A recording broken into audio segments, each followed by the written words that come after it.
SEO, is it worth doing and learning as a copywriter? And if you are a business owner, is it worth learning and doing in order to actually generate leads that find your businesses online and do things? Alex and I both have a ton of experience working with SEO, both on the copywriting and content production side, but also as business owners. And we have sort of raw and unpolished thoughts to share with you about SEO. So this is going to be one of those videos where we don't really do a whole lot of cuts, where we don't have a whole lot of fancy stuff going on. We were just going to very bluntly tell you the pros and cons of SEO, whether you're writing for SEO or whether you're a business trying to employ it. You do not need to know SEO to be a successful copywriter or a successful marketer. And I know that because I did not know SEO, the intricacies of it, for 3 years, 4 years after, and I was already earning six figures by that point. So the idea that you need to know it to build a career, I think, is wrong. However, I think it's a handy tool to have in your belt as you progress. I don't know if you would agree. I agree, because there are certainly some situations and some things that you can do as a copywriter where knowing some of the basics of SEO, especially technical SEO, as opposed to content or keyword-based SEO, or there's all sorts of different names for it. But you want to know the technical SEO side, especially if you are a media buyer or driving traffic to a web page, because the actual quality of your paid ads is determined by the very same things that also leads to good SEO on a web page. So knowing some of those things, very simply, allows you to not only be more effective as a media buyer or traffic driver for a business, but it also allows you to extend and basically get paid more for your services if you are advising businesses on how to improve their on-page experience, if you're doing that. But that is a far cry from the SEO that people have in their heads when they sit down and be like, oh, I'm going to write a bunch of heavily keyworded articles about why you need copper plumbing pipes or something like that. Yeah, I think that's an important delineation. I think the way I would split SEO up is into three buckets. I'm going to say there is SEO for copywriters and marketers, people who want to consult for businesses. I think that's what we should talk about first. Then we should talk about SEO for most businesses, and how it behaves for most businesses. And then I think we should talk about very strategic SEO where it has had a big impact. That's how I'm envisioning discussing SEO in this video, because I think that is how I have experienced it in my career, and probably how it's useful for you, the viewer, to understand it. How does that sound, Sean? That sounds good, but let's start very, very quickly with just a general, broad overview of what SEO is. SEO, search engine optimization, is an invention. It's not a thing. It's an actual marketing agency came up with the concept in the 1990s, because the internet was just becoming a thing. Search engines were just becoming a thing. And so marketing agencies, to position businesses ahead of others in search results, started trying to come up with ways to game or optimize people's and pages' search results. And so what SEO is, and the actual things that make for good search engine optimization, has changed basically every single year ever since that happened about 30 years ago. And so when we're talking about SEO, we're really talking about anything that you can do on a page that leads to more search traffic, as in people searching for, hey, dentist near me, or hey, how do I remove this wart from my butt? You want your page, if it answers or addresses those questions, to actually tackle those things. And this is where we start with you as a copywriter, you as a marketing consultant. How useful is SEO for you, and why? What do you need to know about it, and why do you need to know about it or not know about it? One thing we have to understand is that SEO has permeated the mainstream of business culture. That's the first thing to understand. Businesses have heard of SEO, and they Many of them think that it's very important. I'm not saying it isn't. I'm just saying that most people think it's very important because they've heard of it as a term. That means that a lot of businesses, one of the first questions they'll ask about marketing is, oh, and what about our SEO? Or are you also able to work on our SEO? I've had this asked of me so many times as a copywriter and a marketer from businesses whom SEO won't even help very much, but they know what it is.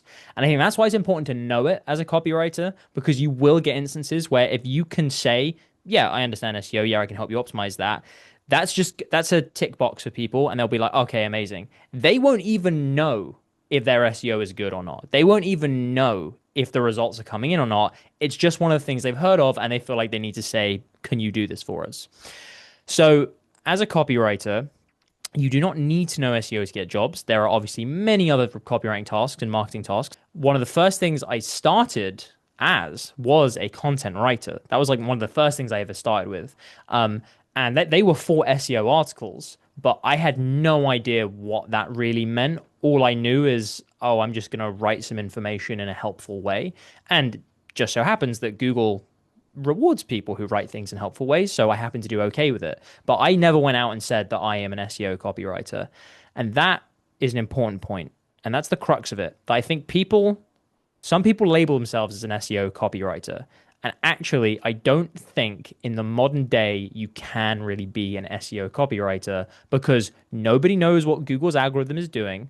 You can't use black hat techniques anymore. By black hat, I mean techniques that are seen as a bit morally gray, and you're trying to game the algorithm. So a very popular one in the early days of the internet used to be you would just copy and paste the keyword that was being searched for 100 times on the bottom of your page in like white font. Another sort of important thing to understand there is if you're trying to get a job writing SEO articles or redesigning web pages to be more search engine friendly, one of the things that you want to keep in mind is that like a lot of businesses hiring for these people won't even call it copywriting. In fact, there are a number of sales copywriting purists who do not even consider SEO articles to be copy. That would fall under like content marketing or something along those lines. Terminology is not particularly important in reality, but people seem to think that it is. And so one important thing to keep in mind is that if you are trying to bill yourself as a copywriter, but you're doing SEO, some people are going to look at you like a little like a chicken with five heads. Like you're going to be like, what? Huh? That doesn't even make any sense. And that is because of one of the major problems that Alex and I have with most SEO, or the way most SEO marketing is done. And that is very simply that a lot of SEO is really just designed to game traffic, to game the algorithms, to get more people onto a page without really any sort of thought about what to do next. I think that is the perfect lead into the second section around SEO for most businesses. A lot of businesses, as I said, will see SEO as a super important thing. However, how many of those businesses will actually gain something by focusing on SEO? Very, very few. Let's just use a quick example in our heads. You run a local pharmacy. If someone searches on Google the word pharmacy and then puts their town name in, yes, it makes sense that you would want your result to come as one of the first on the page. However, there are two things you need to contend with. One, people might be running ads on that keyword, which means that sponsored ads will come up first. So often the first things people will see are paid ads, not even your search result. And if that's the case, you may be losing out to them anyway. The second thing to contend with is how many pharmacies are there in a town? Like maybe 2, 3, not that many. Google doesn't have that many to choose from anyway. So, yep, they're going to be scrambling for that top position and wanting to get above. But there's only so much you can do for that. You can put out a few articles that link your town name to that pharmacy and hope that Google pushes that up front. But there's not much else you can do to guarantee that that will come above, because ultimately Google is also taking into account the map feature, the Google business profile, and all these other components that you have no direct control over. So saying to a local pharmacy you can guarantee them the top spot in search results just doesn't make sense because you can't. But that's being generous. That's one where SEO might make a little bit of sense. Okay, you want to get to that top spot. Now let's imagine you are a SaaS platform. You are using a calendar software, for example. That's the thing that you're trying to sell. Is there any point in trying to get to the top of the search results for people searching for, I don't know, say, how to change calendar color in Google Calendar? Probably not, because those people are probably looking for Google Calendar related results and will just ignore yours if it comes up. And if it is really useful to them, but you're trying to pitch them another service, they're probably just going to ignore it anyway because they're like, well, I'm using Google Calendar. And that business has to ask itself, do we want to attract low quality traffic that is not having any high intent feelings or thoughts towards what we're offering? And usually the answer is no, we don't really want that. But unfortunately, so many CEOs and directors of marketing get so blinded by the idea of traffic, we need views, we need people on the page, and that's going to lead to results, that they like to prioritize SEO and spend so much on content writers, hoping that any keyword they possibly can will be under their spell, and then they'll attract people who don't do anything and don't buy from them. So for the vast majority of businesses, SEO kind of doesn't really make sense anyway. Or where it does, there's often a quicker, more reliable way to get in front of someone, e.g. paid ads. Another aspect of that too is that, some SEO, like the way SEO should work, the way that search engines do work and should work, is if you're doing your job well enough, you should be going to the top of search results anyway. Like, for example, say you have a note-taking app like Notion, and you want to know how to embed videos in Notion. So it makes sense that you would want to have some page on your support website for Notion that's along the lines of how to embed a video in Notion, or how to embed a video in your Notion notes. And so if you write that page well, it's going to rise to the top of Google search regardless of how you game it in terms of SEO, because if the actual information is good, if your domain authority is good, that is like how related your actual broader website is to the content of that page, and if the actual functionality of the site is good, like it loads in fewer than 5 seconds, there's alt text for your images, there's H1, H2, H3 to make, it easier for the robots to read your website, a whole bunch of other technical things. Google's going to reward that with a higher position regardless. And so a lot of SEO is really just being a good, helpful business owner and product owner to begin with. And so that also extends to like local SEO as well. So if somebody searches for dentist near me, you already want to have a page that talks about how you're a dentist, you serve a particular area or areas, and for somebody who wants to actually like schedule an appointment, here's the information on how to do so, plus also the services that you offer. If you do all of that, congratulations. You're, one, going to show up in search results, and two, if you actually do paid ads to that site, one of the things that's going to happen is your ads are going to get served more because there's going to be more congruency between your paid ads and what is on the page. And that is why businesses do want to invest some things into SEO, not necessarily because SEO is great and solves problems, but because your paid ads become more effective if you have good SEO practices on your page when you run paid ads to them. We actually have a whole book talking about some of that, where Lindsey and I spent several years as a side business basically doing what we call the no man's niche method, which is where we would, as a marketing agency, partner with different like local businesses that provide niche services, like, not like dentistry, but like lanai construction or seawall repair, the things where like you're probably high intent, like if you're going to call somebody, you want help now. And two, you're probably not going to shop around. Like if your seawall is broken, you're definitely not going to shop around. You just need somebody to come and fix your roof, for example. And so we have a whole book about that. And the whole strategy there really is a combo of like SEO basics plus PPC basics combined. It really drives a ton of really high quality traffic to these service and local based businesses. And it can make them a ton of money because it just jumps them to the top of people's searches when they go searching for it. And so that is one reason why a business might want to think about SEO somewhat, but also keep in mind what I just said. SEO there is just a vehicle for making your paid ads more effective. And so ultimately, SEO is really just one part of a multi-pronged strategy if SEO makes any sense whatsoever. And I think that brings us very nicely onto the strategic uses of SEO. There are two reasons you would use it, in my opinion, as Sean has just hinted at. The first is to do the basics right.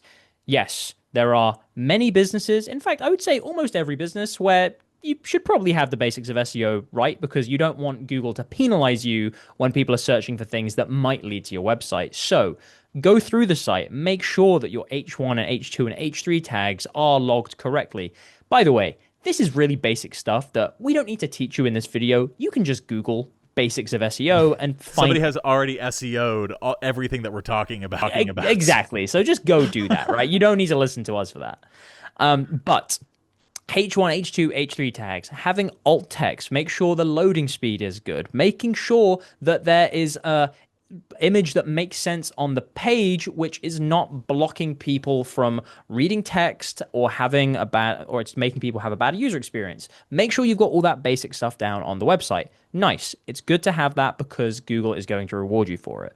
Okay, that makes sense, and there's no reason to not do that. That's bucket one. That's where you should be just making sure you have some basic knowledge around SEO and make sure it's not hindering anything else that you might want to do. The second is the strategic use of SEO where there are high intent leads. This is where SEO can really, really help. Sean already highlighted a couple of examples. Someone looking for seawall repair, for example. Someone looking for dentist near me. The likelihood is people searching for those things are going to want to book something. They're going to want to take action. So therefore, it's definitely worth at least putting out a well-researched and a well-written article that is useful, that is helpful, and following Google's helpful content update, which I think was last year, maybe a couple of years ago, they are specifically making sure that they are promoting things that are easy to read and actually drive people to do something else. So Google is rewarding just good copywriting for that now. Or there are other types of SEO strategies you can run that still revolve around high intent leads, but are a little bit more sophisticated. For example, something that I came up with and planned and built for pharmacies in the UK was a directory. So anyone who was searching for a pharmacy in a specific town name, the business that I was working with at the time, we auto-generated a single page for each pharmacy in the UK. So something like 14,000 different pages using generative AI, which you don't need to worry about like what generative AI and SEO have to do with each other right now. But the point is, it was a little bit more sophisticated because I noticed that there was an opportunity for jumping in front of anyone who was searching to find a specific pharmacy and showing our pages up. That was a game of volume. If we could get 14,000 pages generated very quickly, all that had slightly varying text with the basics of that pharmacy's information on it, we could get in front of them and then invite them to use our prescription service instead. That made sense. That was slightly more sophisticated, and maybe we can go into that into another video, but the point is that all started with high intent thinking. Let's try and get in front of people when they're searching for something that we can offer.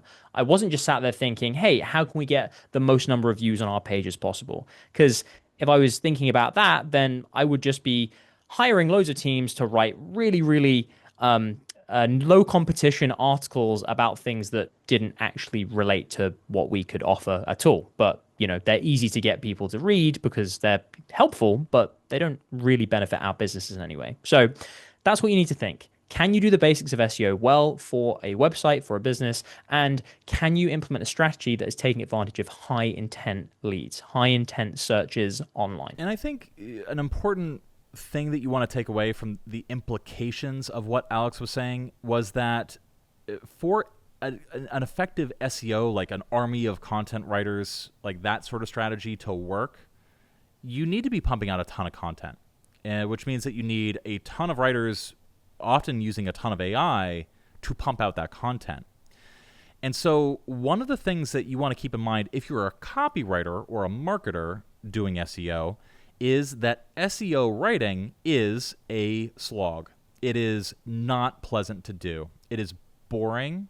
The research is very superficial.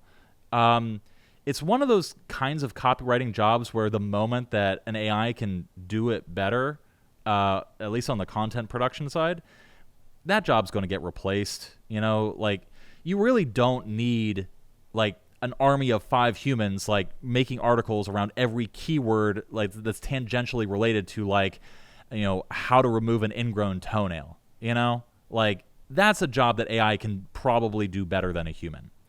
And so one of the things that you have to contend with if you are thinking about doing SEO for businesses is there is much more value in the technical and strategic side than the actual writing side. The writing side, if a business wants to actually make money from using SEO as a strategy, you need to underpay your writers, you need to get as many of them working as possible, and you need to have content being produced at volume and at speed. Now, that's if you want it to work as a business. But if you're a copywriter getting hired as a business to do that sort of stuff, that sounds fucking miserable. Why would you want to do that to yourself? That is actually awful. And so, again, just to reiterate, regardless of what AI does, there is going to be room for SEO for copywriters and marketers to actually sell those services to businesses. Simply because on the strategy side, you can really move the needle for some businesses, not everyone. And a lot of the businesses that want SEO, that you can sell SEO to, it probably won't help that business very much, which leads to a whole other set of, you know, freelancer retention problems. Well, that's besides the point. The other upshot of that, though, is that I can just ask Alex. Alex, how pleasant was it writing all of those SEO articles back in the day before generative AI? Oh, it was hell. It was a grind. I was doing it for like what, 1 cent a word, I think, 0.5 cent a word when I first started. So it was horrible. It would take me, like an hour to earn $3 or $4, if I was like trying to research stuff as well and then produce something that the client liked. It was like having your toenails ripped up one by one and then toothpicks inserted into the sockets. That is probably how I would describe my 1 year of content writing grind. I don't want to do that again, Sean, and I'd rather you didn't bring it up again. Thanks. And now you, viewer, know why we have never put out a video teaching you how to do SEO before. Now, if none of that dissuades you from learning this stuff and you're gung-ho about learning the content from the strategic standpoint, which actually does pay reasonably well, we are eventually going to have materials on that, free and paid. But in the meantime, there are some friends of the channel. Jacob McMillan is somebody that you can search for on YouTube. He hasn't really put out a whole lot recently, but he has a ton of amazing free and paid content about content marketing strategy and SEO strategy. He is a top-notch content marketer and strategist. And so if you want to learn SEO, there are far worse people you can learn from than him. We also know a number of people that own agencies that sell SEO and content marketing services, and we will eventually, release some interviews with them. But in the meantime, those are our thoughts on SEO and whether or not you should add that as part of your skill stack.